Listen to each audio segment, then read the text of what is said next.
Alors parlons un petit peu des plaies de la main et de la chirurgie du membre supérieur. Au niveau de la main, vous devez toujours avoir à l'esprit que toutes les structures nobles sont juste sous la peau.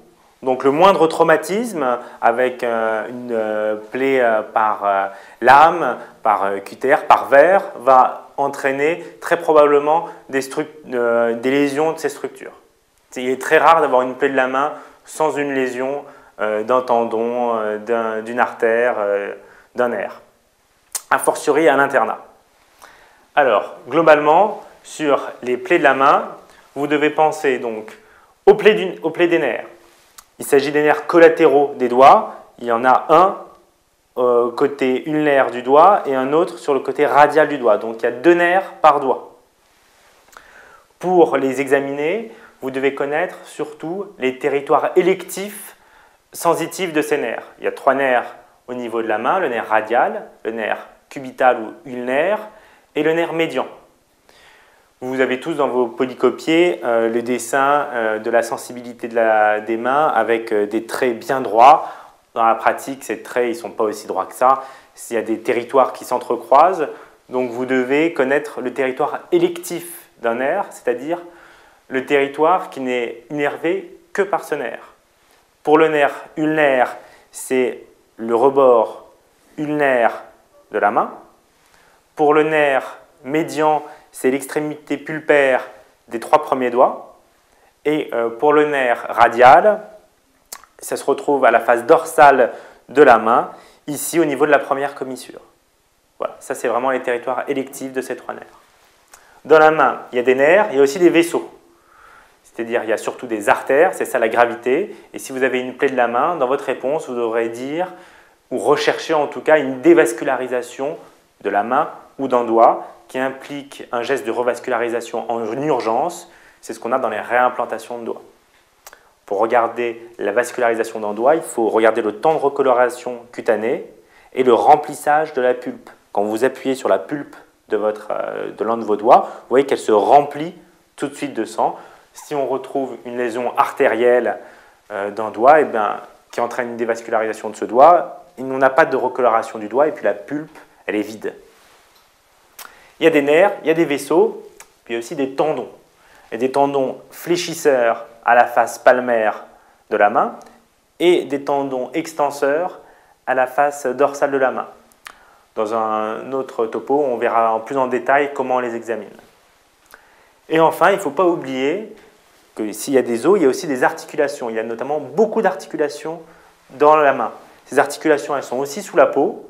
Et une plaie en regard d'un pli de flexion articulaire doit faire rechercher, doit faire craindre une plaie articulaire. Et s'il y a une plaie articulaire, il faudra passer au bloc pour nettoyer cette articulation, pour éviter le risque d'arthrite. L'examen des tendons, c'est parfois quelque chose que vous avez un peu de mal à comprendre. Alors on va voir en détail comment on examine un patient à la recherche d'une plaie tendineuse. Ce qui est important avant à bien comprendre, c'est que toute plaie de main doit être explorée chirurgicalement. Alors quand on entend chirurgicalement, ça ne veut pas forcément dire en pratique au bloc opératoire, mais ça veut dire que le patient doit être anesthésié au moins localement et qu'on doit ouvrir la plaie pour vraiment rechercher une lésion. Parce que ces lésions tendineuses, elles peuvent être partielles, et si elles sont partielles, elles n'entraînent évidemment aucun déficit clinique moteur. Mais ces lésions partielles, elles sont quand même dangereuses puisqu'elles peuvent entraîner à distance des sections secondaires, des ruptures secondaires du tendon qui sont encore plus dures à traiter que les lésions primaires. Donc une plaie, même partielle, doit être opérée. Pour l'examen des tendons, on va le diviser en 2 pans. Les tendons fléchisseurs qui se retrouvent à la face palmaire de la main et les tendons extenseurs à la face dorsale. Au niveau des extenseurs des doigts longs, il y a 2 tendons. Le fléchisseur commun profond qui va jusqu'à la 3e phalange, jusqu'à P3, et le fléchisseur commun superficiel qui s'arrête à la base de P2. Le fléchisseur commun profond permet la flexion de l'interphalangienne distale et de l'interphalangienne proximale. Quant au fléchisseur superficiel qui s'arrête au niveau de P2, il ne fait que la flexion de l'articulation interphalangienne proximale. L'examen des tendons fléchisseurs se fait doigt par doigt avec la main à plat sur un plan dur. On commence par exemple par l'examen du fléchisseur commun profond qui fait la flexion de P3 sur P2. Pour l'examiner, par exemple sur le majeur, on bloque le doigt à plat en bloquant l'articulation interphalangienne proximale et on demande au patient de plier sa dernière phalange. Voilà. S'il peut la plier, il n'y a pas de lésion de ce tendon sur ce doigt. S'il ne peut pas la plier, il faudra opérer le patient pour le réparer le tendon. Encore une fois, il peut exister une lésion partielle du tendon qui n'entraîne pas de déficit moteur. C'est pour ça que cette plaie doit être, quoi qu'il en soit, explorée.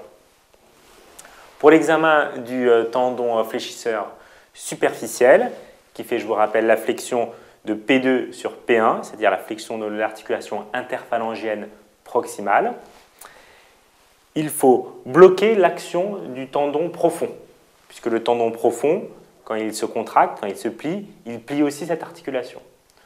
Pour le bloquer, on bloque les autres doigts en extension. Quand on fait ça, vous voyez, on n'arrive pas à plier sur le doigt qui est libre la dernière phalange, puisque le tendon est complètement bloqué. On bloque donc l'action du fléchisseur commun profond, et on bloque le doigt au niveau de la première phalange pour ne voir que la flexion de l'interphalangienne proximale. Et donc là, on est en train d'examiner l'action du tendon fléchisseur commun superficiel du troisième doigt. Et donc on doit refaire cet examen sur tous les doigts pour rechercher donc une lésion de ce tendon. Au niveau de la face dorsale de la main, il n'y a quasiment pas du tout de panicule adipeux, et donc les tendons extenseurs se retrouvent vraiment juste sous la peau. Donc lors d'une plaie par verre notamment, la lésion tendineuse est extrêmement fréquente. L'examen clinique est d'ailleurs assez facile, il suffit d'écarter les berges de la plaie pour voir le tendon. La seule petite finesse à retenir, c'est que le deuxième doigt, l'index, et le dernier doigt, l'auriculaire, ont deux tendons extenseurs. Ils ont l'extenseur commun des doigts et ils ont aussi un extenseur propre pour l'index et un extenseur propre pour l'auriculaire. C'est ces extenseurs qui permettent de faire ce mouvement-là, de faire les cornes.